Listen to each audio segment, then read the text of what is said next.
Hello, friends. This is Syafire, your host for the VTuber Voices podcast. In this podcast, we like to talk about what it's like to be a VTuber, how to grow your influence online and virtually, as well as talking about creative topics as well in business. In this episode, we're going to be continuing our conversation with Girl DM talking about her early history, design, and inspiration, setting up stream schedules, and how to stay consistent during low motivation times. This was one of my favorite sections of this podcast in Conversations with Girl DM. Let's hear what she has to say. Star asks, did something specific inspire your avatar's design, like an anime or video game? Loose inspiration from Toho. There's a character named Yuka Kazami who also has green hair and reddish tone eyes. She's not a cat girl though. But also like very loose inspiration taken from that. My original concept, I started off as a meme Twitter account. That's why my name is Girl DM. I don't have a specific like VTuber name because I started off as a meme Twitter. That was what I was. 2019, Girl DM was a meme Twitter for a decent long amount of time. Yeah. And I had come up with the mascot character, which eventually became my VTuber avatar, of a girl with bobbed hair and wearing a black hoodie because it was comfortable, because it was something that was really quick for me to draw. And then when I came up with the color combinations for it, I actually was using something called gradient maps in Clip Studio. And a gradient map is you color in grayscale, and then you can set different color values to those grayscale sections, and then you can just swap through a whole bunch of different palettes really quickly and see how the colors change. Yeah. So Girl DM almost had pink hair because I really liked that color palette in the gradient map section, but then there was one that made the hair like a tealy green and the eyes warm toned, and I was like, you know what, I actually like this a lot. Yeah. So that was why I went with my color scheme, just on a whim. Yes. Yep, And sometimes that's how it is. I'm an artist as well. That's sort of my main thing. And sometimes going on a whim with creativity and just seeing what happens is the best way to go. Sometimes you get the best results. Yeah. All right. So my next question is, have you ever faced a burnout as a creator? If so, how did you deal and cope with it?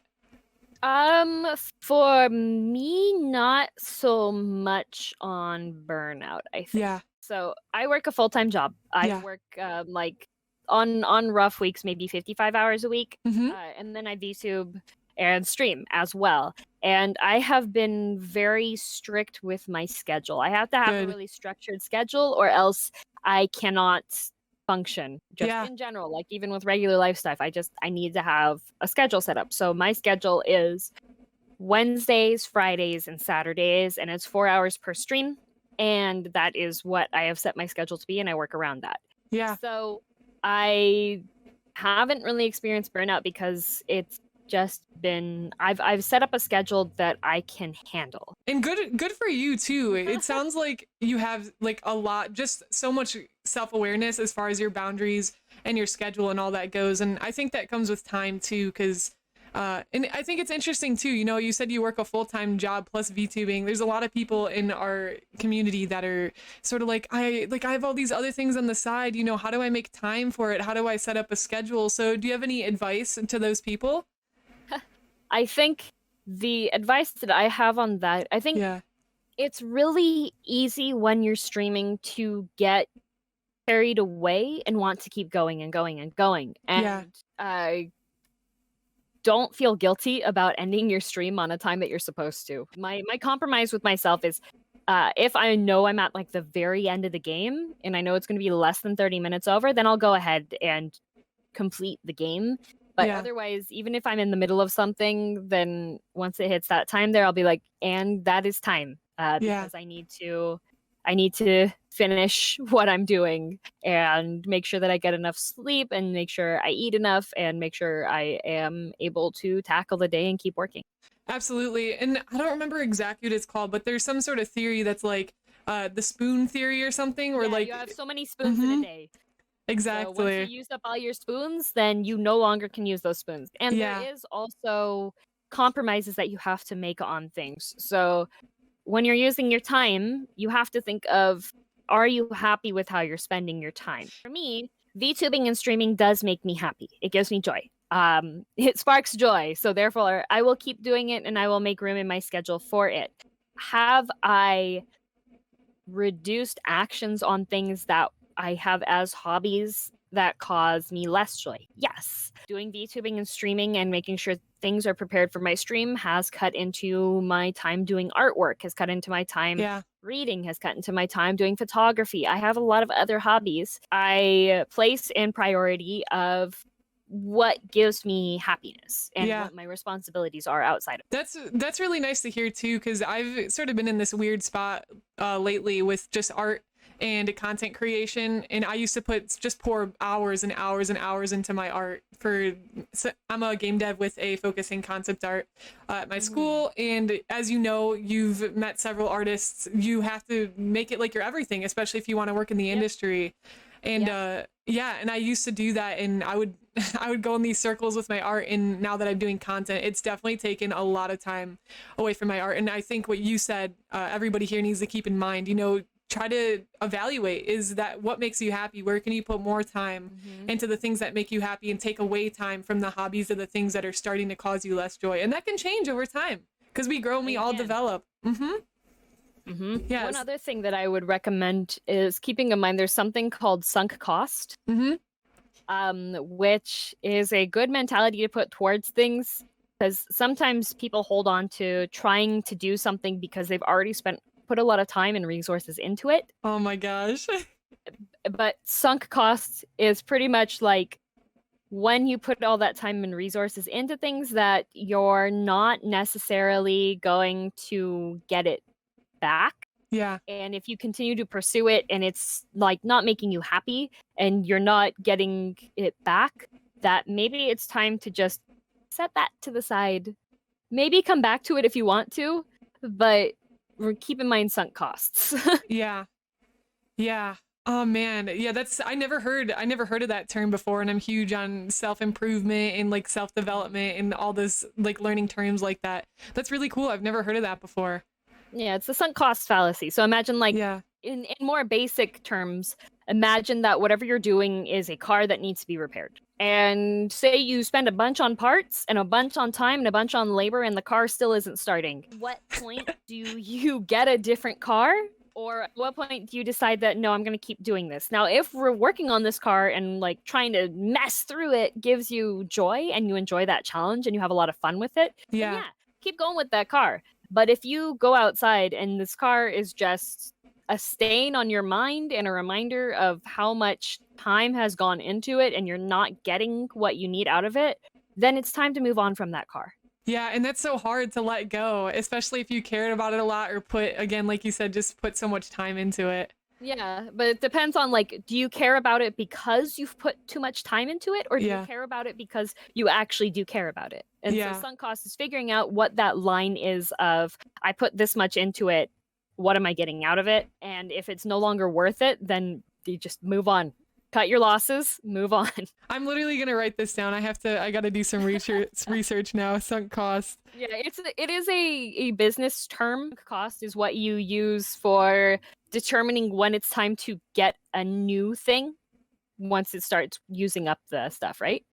Thank you for sharing that. I love like little nuggets of wisdom like that. Those are really cool. I'm a big fan of like I get very anxious about things, so I'm a big fan of like mentally taking a step back and thinking of it from a more logical perspective when it's things that are involving my own work on things. Absolutely. And how do you tell the difference between when you need to step back and when you need to step away completely? That's up to everyone themselves. Like sometimes you have to sit down and have a hard talk with yourself, and you might not be happy with it because you're like, man, I have done all of this stuff for this and I'm still unhappy.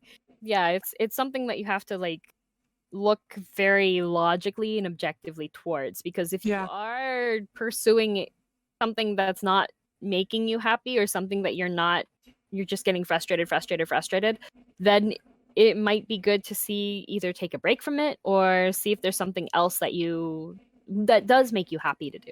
Yeah, absolutely. And let me know if this is too personal, but is there anything as far as your hobbies go that you've noticed that happened with for you? I would probably say as far as like cosplay Yeah. goes, Yeah. I haven't really done touched any cosplay stuff much, like mainly due to COVID, but also, I get joy from sharing the cosplay with others, meeting up with people, and when the path towards joy in cosplay gets cut off, then I take no joy from it, and I'm not going to pursue working on it until there's something that motivates me to it. I'm not going to go through and start buying new materials for a cosplay I'd like to do. I'm not going to start like looking into things or making purchases on it because at this point in time, it's not a priority. It's something that I'm like, I want to do this. It's going to be fun. Because it's not. I don't have a Yeah. reason for it to be fun at this point in time.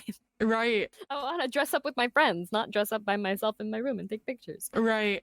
And I think too, putting stuff on the shelf and revisiting it later is another thing too, because I don't know if you struggle with this, but I know lots of creators do, and it's the sort of all or nothing mentality. Like we're either going in and we're doing this or we're completely done with it, but it doesn't have to be that way.